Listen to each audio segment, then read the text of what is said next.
Hey guys, what's going on? Andrew coming at you, and here are 5 things I don't see in Sweden. Now, these are things that I might see every once in a while, but overall, I typically don't see these things in Sweden.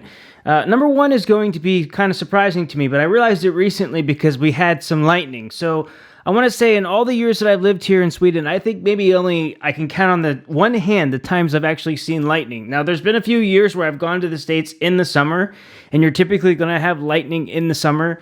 But over the last 2 or 3 weeks in Linköping, Sweden, we've had an insane amount of rain.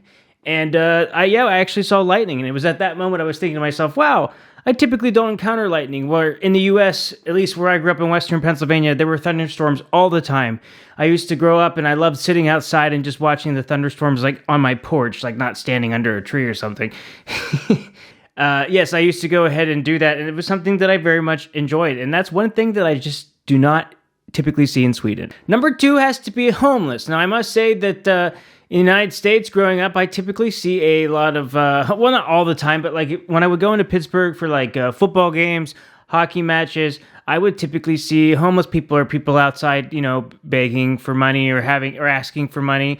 People that kind of fell through the cracks in the system. Yeah, I'm sure there were some people that were just doing it to try to make money, but I think for most part, it was just people that have fallen through the system. And I think in the United States, most people that end up becoming homeless are typically veterans of war, actually. So it's kind of sad they come back and maybe they don't get the treatment they need.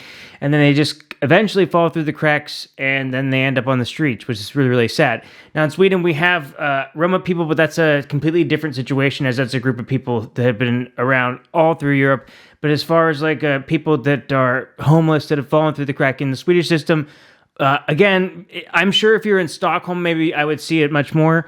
But in the town I'm in, I don't typically see it. I think I've seen a homeless person one time in all the years that I've been here. And I think in Norrköping, maybe I've seen it a couple times. But I think for the most part, people don't fall through the system nearly as much.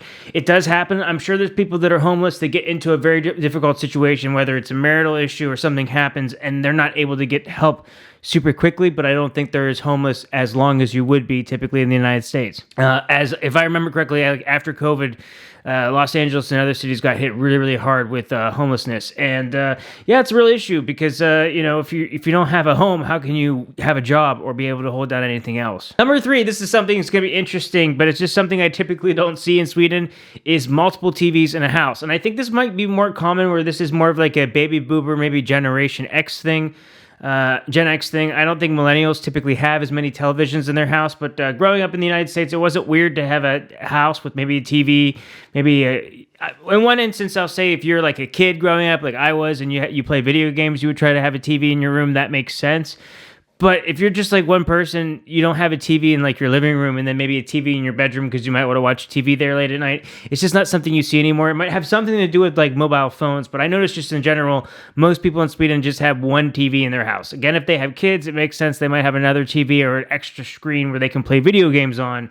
But you won't typically find people that are just using more than one TV for their type of entertainment. Mostly people will just keep the TV to the living room and not have as much distractions. Although, unfortunately, the phone is probably what people tend to use as a screen anymore in the bedroom. But yes, it's just something you don't see anymore that I never really see in Sweden. Number 4 is going to be tipping culture or feeling pressure to be tipped. I do get asked for tips in Sweden, but it's only if you're at a restaurant that's a little bit nicer, and when you're going to pay, it puts a prompt up for you to tip. I guess you can make an argument that's in a sense a little bit of pressure. If someone's the person that you're paying is right there, you might be I need to pay.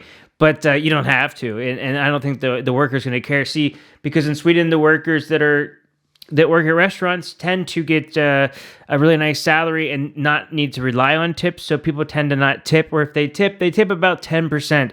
Whereas in the United States, at least when it comes to service, I don't think tipping's necessarily a bad thing. I think there's a happy medium, actually, where workers could get half of what they get in salaries and half of what they get in tips, so that if they do have a non-busy day at the restaurant, they're still going to be doing okay. But I think getting tipped does do an incentive for better service. As I always say, that the service in the United States is way better than what I've experienced in Sweden. And I always fundamentally disagree with this because in my opinion, you come to a restaurant, and I've worked at many restaurants, so this is how I feel. You come to a restaurant, you sit down, person takes the drink order. When they come back with the drinks, they take the food order. and then they give you the appetizers or the food. And then very shortly after the food comes, or right then in that moment, you either ask if they need anything else, or you come back and you ask how the food is and if they need anything.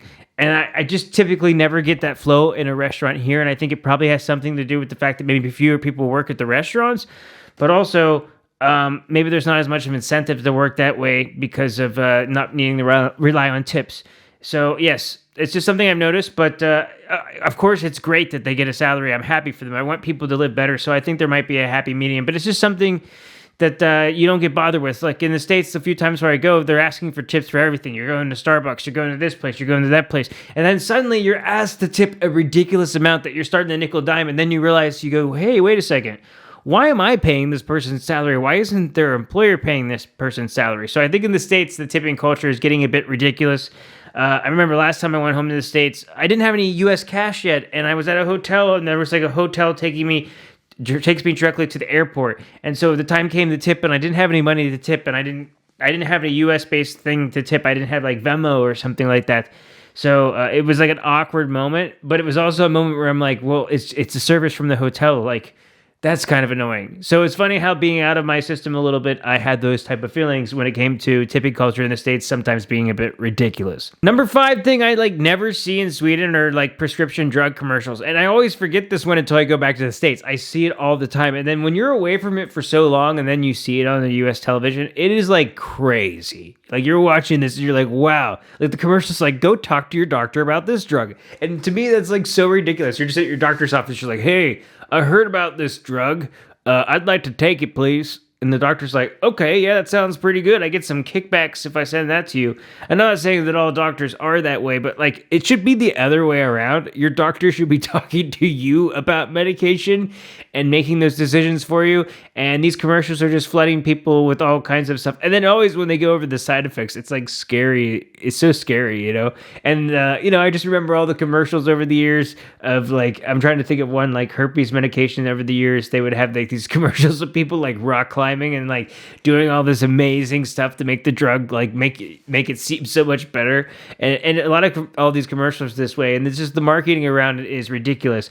So in Sweden, yes, I never really think about prescription drugs here because it's not on the television. I'm not like watching the news and suddenly they're like, talk about this drug, talk about that drug. It's just like if you go to a doctor and you need a drug, they're going to tell you you need a drug. And that's probably why it's not like a multi-billion-dollar industry here in Sweden when it comes to drugs. So that's all I got for you guys. I had fun making this one. It feels good to be back making some content again. So if you guys enjoy this one, go ahead and hit that like button. And if you are new to the channel, it would be awesome to have you subscribe. And I'll see you guys in the next video. Hej då!